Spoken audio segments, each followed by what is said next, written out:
ನಿಮ್ಮ ವ್ಲಾಗ್ ನೋಡ್ತಾ ಇದ್ದೆ, ಅತೀ ಶೀತ ಪ್ರದೇಶದಿಂದ ಅತೀ ಉಷ್ಣ ಪ್ರದೇಶಕ್ಕೂ ಹೋಗಿದ್ದೀರಿ ನೀವು. ಹೌದು. ನಿಮ್ಮ ಆ ವಿಜುವಲ್ನ, ನಿಮ್ಮ ಆಗಿನ ಸನ್ನಿವೇಶ ನೋಡ್ತಾ ಇದ್ರೆ ಭಯ ಆಗತ್ತೆ. ಅಂದರೆ ನಾರ್ಮಲ್ ಆಗಿ ವಾಪಸ್ ಬರ್ತಾರೋ ಇವರೋ ಇಲ್ವೋ ಅನ್ನೋ ರೀತಿ ಭಯ ಹುಟ್ಟಿಸುವಂಥ ಪ್ರದೇಶಗಳು ಸೇರಿದ ಹಾಗೆ ಇತ್ತೀಚೆಗೆ ನೇಪಾಳಕ್ಕೂ ಹೋಗಿದ್ದೀರಿ, ಅಲ್ಲಿನ ಸನ್ನಿವೇಶಗಳನ್ನು ತಿಳ್ಕೊಂಡು ಬಂದಿದ್ದೀರಿ. ಸುಮಾರು ಒಂದು 60-65 ದೇಶ ಆಗಿದೆ ಇಲ್ಲಿವರೆಗೆ. ಒಂದು 50 ದೇಶ ಆಗಿರ್ಬೋದು. 50 ದೇಶ ಇತ್ತೀಚೆಗೆ ಲೆಕ್ಕ ಹಾಕೋದು ಬಿಟ್ಬಿಟ್ಟಿದ್ದೀನಿ, ಯಾಕಂದ್ರೆ ಅಷ್ಟು ಫಾಸ್ಟಾಗಿ ನಡೀತದೆ. ಮುಂದಿನ ದೇಶ ಅಂತ ಹಿಂದಿನ ದೇಶದ ಎಣ್ಸಕ್ಕೆ ಟೈಮ್ ಸಿಗ್ತಾ ಇಲ್ಲ. ಬಟ್ ಆಲ್ಮೋಸ್ಟ್ ಒಂದು 50 ದೇಶ ದಾಟಿದ್ದೀನಿ. 50 ದೇಶ ಆಗಿದೆ. ಹೇಗಿದೆ ಎಕ್ಸ್ಪೀರಿಯನ್ಸ್? ತುಂಬ ಚೆನ್ನಾಗಿದೆ. ಜೀವನ ಬದಲಾಯಿಸುವಂತಹ ಅನುಭವ, ಒಂದು ವ್ಯಕ್ತಿತ್ವವನ್ನೇ ಬದಲಾಯಿಸುವಂಥ ಅನುಭವ. ಒಬ್ಬ ನಟರಾಗಿದ್ರಿ ನೀವು. ನಟನೆಯ ಮೋಹ ಬಿಟ್ಟು ವ್ಲಾಗಿಂಗ್, ದೇಶಗಳನ್ನು ಸುತ್ತೋದಕ್ಕೆ ಹೊರಟ್ರಿ. ಬಹಳಷ್ಟು ಜನರಿಗೆ ಆಸೆ ಇರುತ್ತೆ ದೇಶಗಳನ್ನು ನೋಡಬೇಕು ಅಂತ. ಆದರೆ ಡೆಫಿನೆಟ್ಲಿ ಒಂದಂತೂ ಹೌದು, ಬೇರೆ ದೇಶಗಳನ್ನು ಭೇಟಿಯಾಗೋದ್ರಿಂದ, ಅಲ್ಲಿನ ಕಲ್ಚರನ್ನು ತಿಳ್ಕೊಳ್ಳೋದ್ರಿಂದ ಜ್ಞಾನವೃದ್ಧಿಯ ಜೊತೆಗೆ ನಾವು ನೋಡೋ ಪರ್ಸೆಪ್ಷನ್ ಕೂಡ ಬದಲಾಗುತ್ತೆ, ಜೀವನ ನೋಡೋ ದೃಷ್ಟಿಕೋನ ಕೂಡ ಬದಲಾಗ್ತಾ ಹೋಗುತ್ತೆ.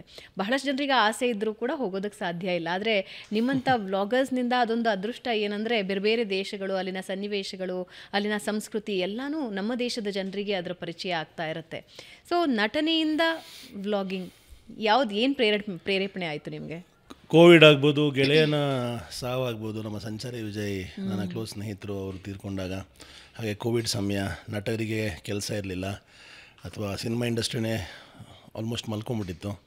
ಆ ಸಮಯದಲ್ಲಿ ಯೋಚನೆ ಮಾಡ್ತಾಯಿದ್ವಿ, ಈಗ ಕ್ರಿಯೇಟಿವ್ ಆಗಿರೋರಿಗೆ ಸಡನ್ನಾಗಿ ಕೂಡಾಕ್ದಂಗೆ ಜೀವನ ಆದಾಗ ಎಷ್ಟು ತುಂಬ ಕಷ್ಟ ಆಗುತ್ತೆ, ಹಾರೋ ಹಕ್ಕಿನ ಪಂಜರದಲ್ಲಿ ಹಾಕ್ದಂಗೆ.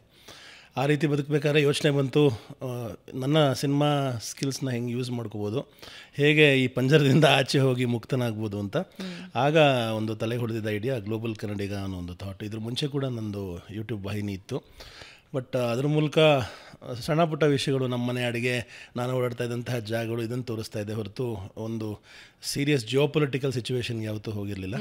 ಮೊಟ್ಟ ಮೊದಲನೇ ಬಾರಿಗೆ ರಷ್ಯಾ ದೇಶಕ್ಕೆ ಕಾಲಿಟ್ಟೆ. ಅಲ್ಲಿಂದ ಶುರುವಾಯಿತು. ಕೋವಿಡ್ ಸಮಯದಲ್ಲಿ ರಷ್ಯಾ ಮಾತ್ರ ಭಾರತ ದೇಶದ ಪಾಸ್ಪೋರ್ಟ್ಗಳಿಗೆ ತೆರೆದ ಹೃದಯದಿಂದ ವೆಲ್ಕಮ್ ಮಾಡ್ತಾಯಿದ್ರು. ಆ ದೇಶಕ್ಕೆ ಹೋಗಿ ಅಲ್ಲಿಂದ ಉಜ್ಬೇಕಿಸ್ತಾನಕ್ಕೆ ಹೋದೆ, ಅದಾದಮೇಲೆ ಸರ್ಬಿಯಾಗೆ ಹೋದೆ. ಒಟ್ಟು 100 ದಿವಸಗಳ ಕಾಲ ನನ್ನ ಮೊಟ್ಟ ಮೊದಲನೇ ಸೋಲೋ ಪ್ರವಾಸ 100 ದಿವಸ ಆಯಿತು. 100 ದಿನ. ಯಾಕೆಂದರೆ ವಾಪಸ್ ಬಂದರೆ ಮತ್ತೆ ಇಲ್ಲಿ ಕೋವಿಡ್ ಸಮಯದಲ್ಲಿ ಮನೇಲಿ ಕೂರಬೇಕಿತ್ತು. ಅದು ಲಾಕ್ಡೌನು, ಅಲ್ಲೋಗ್ಬೇಡ, ಮಾಸ್ಕ್ ಹಾಕು ಅಂತ. ಅಲ್ಲಿ ಯಾವ ಮಾಸ್ಕು ಇರಲಿಲ್ಲ, ಅಲ್ಲಿ ಯಾವ ರೂಲ್ಸು ಇರಲಿಲ್ಲ. ಆರಾಮಾಗಿದ್ದೆ ಒಂದು 100 ದಿವಸ. 100 ದಿವಸ ಬಿಟ್ಟು ಸಾಕಾಯಿತು, ಜೇಬಲ್ಲಿ ದುಡ್ಡು ಖಾಲಿ ಆಯಿತು, ಅದಕ್ಕೆ ವಾಪಸ್ ಬಂದೆ. ಆಗಿನ್ನೂ ಚಾನಲ್ ಶುರುವಾಗಿರಲಿಲ್ಲ. ಓಕೆ. ಬಂದ್ಬಿಟ್ಟು ಅದಾದಮೇಲೆ ಒಂದು 6-7 ತಿಂಗಳಾದಮೇಲೆ ಚಾನಲ್ ಶುರು ಮಾಡಿದ್ದು. ಕೋವಿಡ್ ಸನ್ನಿವೇಶದಲ್ಲಿ ನೀವು ಶುರು ಮಾಡಿದ್ರಿ. ಭಾರತದಲ್ಲಿದ್ದ ಪರಿಸ್ಥಿತಿ ಹೇಗಿತ್ತು ಅಂತ ಹೇಳಿದ್ರೆ, ನಾವು ಮಾಧ್ಯಮದವರಾಗಿ ಒಂದು ಸ್ವಲ್ಪ ಓಡಾಡೋದಕ್ಕೆ ಅವಕಾಶ ಇತ್ತು ಅನ್ನೋದು ಬಿಟ್ಟರೆ ಯಾರೂ ಮನೆಯಿಂದ ಆಚೆ ಕಾಲಿಡೋದಕ್ಕೆ ಸಾಧ್ಯ ಆಗ್ತಿರ್ಲಿಲ್ಲ. ಒಂದು ರೀತಿ ಸ್ತಬ್ಧ ಆಗೋಗಿತ್ತು. 2 ವರ್ಷಗಳು ಅಂದ್ಕೊಳ್ಳಿ. ವ್ಯಾಪಾರ ಮಾಡಿದವರು ಕೈ ಸುಟ್ಕೊಂಡ್ರು, ಬಹಳಷ್ಟು ಜನ ತಮ್ಮ ಉದ್ಯಮ ಕಳ್ಕೊಂಡ್ರು, ಕೆಲಸ ಕಳ್ಕೊಂಡ್ರು. ಆದರೆ ಇದೇ ಸಂದರ್ಭದಲ್ಲಿ ಒಂದಷ್ಟು ಅವಕಾಶಗಳು ಹುಟ್ಕೊಳ್ಳೋದಕ್ಕೆ ಶುರುವಾಯಿತು ಸೋಷಿಯಲ್ ಮೀಡಿಯಾ ಥ್ರೂ. ಅದರಲ್ಲಿ ವ್ಲಾಗಿಂಗ್ ಕೂಡ ಒಂದು. ಸೊ ಹೆಂಗಿತ್ತು ಆ ಸನ್ನಿವೇಶ? ವ್ಲಾಗಿಂಗ್ ಬಗ್ಗೆ ನಿಮಗೆ ಇಂಟ್ರೆಸ್ಟ್ ಅಂದರೆ, ರಷ್ಯಾಗೆ ಇವಾಗ ಎಂಟರ್ ಆಗಬೇಕು ಅಂತ ಹೇಳಿದ್ರೆ ಪ್ರಿಪರೇಷನ್ಸ್ ಅಂತೂ ಬೇಕು. ಏಕದಮ್ ಒಂದು ಕಡೆ ಹೋಗಿ 100 ದಿನ ಉಳಿದು ಬಿಡೋದು ಅಂದರೆ ಅದು ಸಾಮಾನ್ಯದ ಮಾತಲ್ಲ. ಏನಂದರೆ, ಈಗ 15 ವರ್ಷ ನಾವು ಚಿತ್ರರಂಗದಲ್ಲಿ 15-16 ವರ್ಷ ಇದ್ದೆ. ನಾನು 17 ವರ್ಷದ ಹುಡುಗ ಚಿತ್ರರಂಗಕ್ಕೆ ಬಂದಾಗ.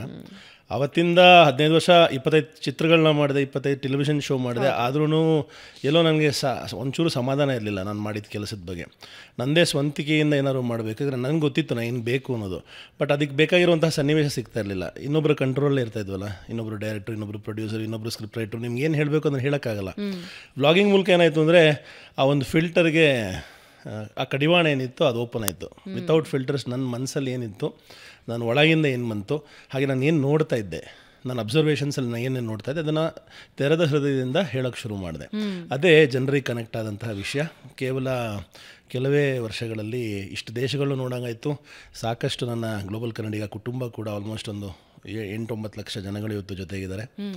ಭಾಳ ಖುಷಿ ಇದೆ. ಭಾರತದ ಸನ್ನಿವೇಶಕ್ಕೂ ಕೋವಿಡ್, ರಷ್ಯಾದ ಸನ್ನಿವೇಶಕ್ಕೂ ಉಜ್ಬೇಕಿಸ್ತಾನ, ಇಲ್ಲೆಲ್ಲ ಹೇಗಿತ್ತು? ಅಲ್ಲೇನು ತೊಂದರೆ ಇಲ್ಲ, ಆರಾಮಾಗಿದ್ದರು ಅವರೆಲ್ಲ. ತುಂಬ ಐಸೋಲೇಟೆಡ್ ಕಂಟ್ರೀಸ್ ಅಲ್ಲ.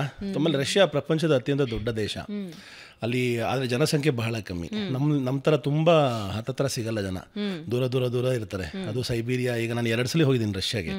ಒಂದ್ಸಲಿ ಮಾಸ್ಕೋ, ಸೇಂಟ್ ಪೀಟರ್ಸ್ಬರ್ಗ್, ಕಲಿನಿಂಗ್ರಾದ್ ಈ ಕಡೆ ಹೋಗಿರೋದೀನಿ. 2ನೇ ಸಲ ಸೈಬೀರಿಯಾ, ಅಂದರೆ ಪ್ರಪಂಚದ ಅತ್ಯಂತ ಥಂಡಿ ಜಾಗಗಳು, ಪ್ರಪಂಚದ ಅತ್ಯಂತ ಥಂಡಿ ಸಿಟಿ ಇದೆ, ನಗರ, ಯಾಕೂಟ್ಸ್ಕ್ ಅಂತ. ಹಾಗೆ ಪ್ರಪಂಚದ ಅತ್ಯಂತ ಥಂಡಿ ಹಳ್ಳಿ ಓಮಿಯೋಕಾನ್, ಇಲ್ಲಿ -71 ಇರುತ್ತೆ, ಮೈಗೆ ಮುಳ್ಚುಚ್ತಾ ಇರುತ್ತೆ ಪ್ರತಿ ಕ್ಷಣನೂ. ಸೊ ಈ ಥರ ನಿಮ್ಮ ಮುಖ ಕಾಣ್ತಿರ್ಲಿಲ್ಲ ಅದರಲ್ಲಿ. ಹೌದೌದು, ಅಲ್ಲಿ ಆಚೆ ಹೋದ ತಕ್ಷಣ ನಿಮಗೆ 5 ನಿಮಿಷಕ್ಕಿಂತ ಜಾಸ್ತಿ ಹೊತ್ತು ಆಚೆ ಇರೋಕ್ಕಾಗಲ್ಲ, ತಕ್ಷಣ ನೀವು ಹೀಟರ್ ಒಳಗೆ ಬರಬೇಕಾಗತ್ತೆ, ಇಲ್ಲದ್ರೆ ಸಾವು ಖಚಿತ.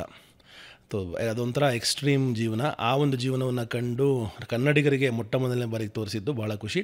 ಪ್ರಪಂಚದ 2932ನೇ ಪರ್ಸನ್ ನಾನು ಆ ಜಾಗ ಕಾಲಿಟ್ಟಿದ್ದು. ಅಲ್ಲಿ ಒಂದು ರೆಕಾರ್ಡ್ ಇರುತ್ತೆ, ಸರ್ಟಿಫಿಕೇಟ್ ಕೂಡ ಕೊಡ್ತಾರೆ, ಮತ್ತು ಅವತ್ತಿನ ದಿವಸ ಎಷ್ಟು ಟೆಂಪ್ರೇಚರ್ ಇತ್ತು ಅಂತ ಕೂಡ ಬರ್ಕೊಡ್ತಾರೆ. ಭಾಳ ಹೆಮ್ಮೆ ವಿಷಯ. ಅಂದರೆ ಹೇಗಿತ್ತು ಆಗಿನ ಸನ್ನಿವೇಶಗಳು? ಅಂದರೆ ಸುಮಾರು 15 ವರ್ಷ ಸಿನಿಮಾ ಇಂಡಸ್ಟ್ರಿಯಲ್ಲಿದ್ರಿ, ಸಿನಿಮಾಗಳನ್ನು ಮಾಡ್ತಾಯಿದ್ರಿ, ಸೀರಿಯಲ್ಗಳನ್ನು ಮಾಡ್ತಾಯಿದ್ರಿ, ಏಕದಮ್ ನೀವು ಪ್ರಪಂಚಕ್ಕೆ ಓಪನ್ ಅಪ್ ಆದ್ರಿ. ಅಂದರೆ ಬೇರೆ ದೇಶಗಳಿಗೆ ಶೂಟಿಂಗಿಗೆ ಹೋಗಬಹುದು, that is a different experience. ಆದರೆ ಬೇರೆ ದೇಶದ ಜನ ನೋಡದ ವಾತಾವರಣನ, ಜನ ನೋಡದ ಸಂಸ್ಕೃತಿನ ಈ ವ್ಲಾಗರ್ಸ್ ತಿಳಿಸ್ತಾ ಹೋಗ್ತಾರೆ. ಅಂದರೆ ಇವಾಗ ಟ್ಯೂರಿಸ್ಟ್ಗಳು ಹೋದರೆ ಟ್ಯೂರಿಸ್ಟ್ ಸ್ಪಾಟ್ ಅಂತ ಇರುತ್ತೆ, ಟ್ಯೂರಿಸ್ಟ್ ರೆಸ್ಟೋರೆಂಟ್ ಅಂತ ಇರುತ್ತೆ, ಅಲ್ಲಿ ಹೋಗ್ತಾರೆ, ನೋಡ್ತಾರೆ, ಒಂದು 4 ಫೋಟೋ ಕ್ಲಿಕ್ ಮಾಡ್ಕೊಳ್ತಾರೆ, ವಾಪಸ್ ಬಂದುಬಿಡ್ತಾರೆ. ಆದರೆ ವ್ಲಾಗರ್ಸ್ ಜರ್ನಿ ಹಾಗಿರೋದಿಲ್ಲ, ಯಾರೂ ಹೋಗದ ಜಾಗಗಳನ್ನು ಹುಡುಕೊಂಡು ಹೋಗ್ತೀರಿ.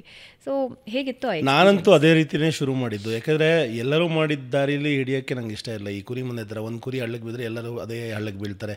ಟ್ರೆಂಡನ್ನು ಫಾಲೋ ಮಾಡೋದು ನನಗೆ ಮುಂಚೆನೂ ಇಷ್ಟ ಇಲ್ಲ. ಎಲ್ಲರೂ ಈ ಕಡೆ ಏತಿ ಅಂದರೆ ನಾನು ಪ್ರೀತಿ ಅಂತ ಮುಂಚೆಯಿಂದ ಅಂತ ಇದ್ದನು. ಅದಕ್ಕೆ ಪ್ರಾಬಬ್ಲಿ ನಾನು ಅಂದ್ಕೊಂಡಿದ್ದ ರೀತಿ ನಾನು ಬೆಳಿಲಿಲ್ಲ, ಯಾಕಂದರೆ ನಾನು ಯಾರಿಗೂ ಇಂಪ್ರೆಸ್ ಮಾಡೋಕ್ಕೆ ಟ್ರೈ ಮಾಡ್ತಾ ಇಲ್ಲ. ಚಿತ್ರರಂಗದಲ್ಲಾಗಲಿ ಅಥವಾ ಟೆಲಿವಿಷನ್ ಆಗಲಿ ಎಲ್ರಿಗೂ ಗೊತ್ತಿರುತ್ತೆ, ಚಿತ್ರರಂಗದಲ್ಲಿ ಮುಂದೆ ಬರೋದು ಅಷ್ಟು ಸುಲಭದ ಮಾತಲ್ಲ. ಅದು ಯಾವುದು ಸಪೋರ್ಟೇ ಇಲ್ಲದೆ, ಯಾಕಂದರೆ ನಮಗೆ ಯಾವುದು ಫ್ಯಾಮಿಲಿ ಬ್ಯಾಕ್ಗ್ರೌಂಡ್ ಇರಲಿಲ್ಲ, ನಾವು ನೆಪೋ ಕಿಡ್ಸ್ ಅಲ್ಲ, ಯಾರು ಬ್ಯಾಕಪ್ಪು ಇರಲಿಲ್ಲ. ಸ್ವಂತಿಕೆಯಿಂದ ಫೋಟೋ ಕೊಟ್ಕೊಂಡು ರೋಡಲ್ಲಿ ಅಲ್ದು ಕಷ್ಟಪಟ್ಟು ಒಂದೊಂದೇ ಅವಕಾಶಗಳನ್ನು ಗಿಟ್ಸ್ಕೊಂಡಿದ್ದು. ಸಿನಿಮಾ ರಂಗದ ಬಗ್ಗೆ ಬಹಳ ಅಸಮಾಧಾನ ಇದೆ, ತುಂಬ ಇದೆ. ಯಾಕೆಂದರೆ ಇಲ್ಲಿ ನಿಜವಾದ ಟ್ಯಾಲೆಂಟ್ಗೆ ಇವತ್ತರೆಗೂ ಆ ಒಂದು ಪ್ಲ್ಯಾಟ್ಫಾರ್ಮ್ ಸಿಗೋದು ತುಂಬ ಕಷ್ಟ. ಅಂದರೆ ಒಂದು 1000:1 ಅಂತ ಕರಿಬೋದು. ಈಗ ಅಗೇನ್ ಅಲ್ಟಿಮೇಟ್ಲಿ ಇವಾಗ ಪ್ರತಿಯೊಬ್ಬರೂ ಯಾರ್ಯಾರು ನೀವು ನೋಡಿದಿರಲ್ಲ, ಸ್ವಂತಿಕೆಯಿಂದ ಎಲ್ಲರನ್ನೂ ಸೈಡ್ಗಿಟ್ಟು ನಾನೇ ಮಾಡ್ತೀನಿ ಅಂತ ಯಾರ್ಯಾರು ಮುಂದೆ ಬಂದವರು ಮಾತ್ರ ಉದ್ಧಾರ ಆದರು. ಒಂದು ಪ್ಲ್ಯಾಟ್ಫಾರ್ಮಲ್ಲಿ ಅಥವಾ ಒಂದು ವೇದಿಕೆಯಲ್ಲಿ ಸಿಸ್ಟಮ್ಯಾಟಿಕ್ ಅಪ್ರೋಚ್ ಯಾರಿಗೂ ಇಲ್ಲ.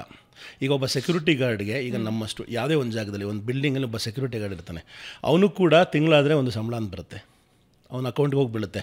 ಅವನು ಓಕೆ 10,000ನೇ ಬರಲಿ, ಈ ತಿಂಗಳು 2,000 ಇದಕ್ಕೆ, 1,000 ಇದಕ್ಕೆ ಅಂತ ಎತ್ತಿಡ್ತಾನೆ. ಆದರೆ ಚಿತ್ರರಂಗದಲ್ಲಿ ನಾನು 15 ವರ್ಷ ಇದ್ದೆ, ಒಂದು ತಿಂಗಳು ಕೂಡ ನನಗೆ ಒಂದು ಇಷ್ಟು ಸಂಬಳ ಬರುತ್ತೆ, ನಿಗದಿತ ಸಂಬಳ ಬರುತ್ತೆ ಅಂತ ಒಂದು ದಿವಸ ನೋಡಲೇ ಇಲ್ಲ. ಬೌನ್ಸ್ ಚೆಕ್ಗಳನ್ನ ನೋಡಿದ್ವಿ, ಬರೀ ಮಾತಿನ ಆಶ್ವಾಸನೆಗಳನ್ನು ನೋಡಿದ್ವಿ, ಮತ್ತು ನಿಕೃಷ್ಟವಾಗಿ ನಿಮ್ಮನ್ನು ನೋಡೋದನ್ನು ನೋಡಿದ್ವಿ, ಇನ್ಸಲ್ಟು, ಅವಮಾನ, ಈ ಥರ ಹ್ಯುಮಿಲೇಷನ್ಸ್ ನೋಡಿದ್ವಿ ಹೊರತು ಎಲ್ಲೂ ಒಂದು ಸ್ಟೆಬಿಲಿಟಿ ಇಲ್ಲ. ಇವತ್ತಿಗೂ ಇಲ್ಲ, ಅದು ಮುಂದೇನೂ ಬರಲ್ಲ, ನನಗೆ ಗೊತ್ತದು.